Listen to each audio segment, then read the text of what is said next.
Bienvenidos amigos del Jardín del Arco Iris, soy el Hada del Arco Iris y en esta oportunidad vamos a leer otro maravilloso cuento que se llama Lolo aprende los sonidos de los animales.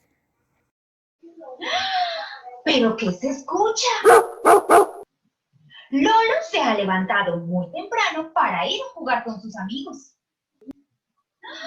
El gallo dice, buenos días para ti. Las vacas dicen, le dicen, buenos días, tengas tú. El burro dice, el día empieza ya. Y sus amigos cerdos lo saludan. Y le dicen sus amigos patos, tienes que bañarte ya.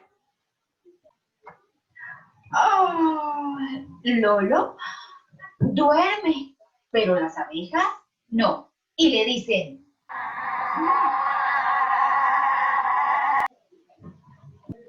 Lolo empieza a despertar y sus amigas le dicen, despierta. Y le responden, ¿pero qué se escucha?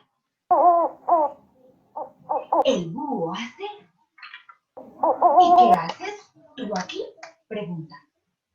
Lolo de repente corre a casa, pero escucha el adiós de todos sus amigos. Son sonidos maravillosos. ¿Qué suena? Es hora de cenar, pero hay un sonido más y debemos escuchar. Lolo dice, es mi amigo el ratón y llegó la hora de ir a dormir. Y colorín colorado, este cuento se ha acabado y yo espero que a ustedes les haya encantado.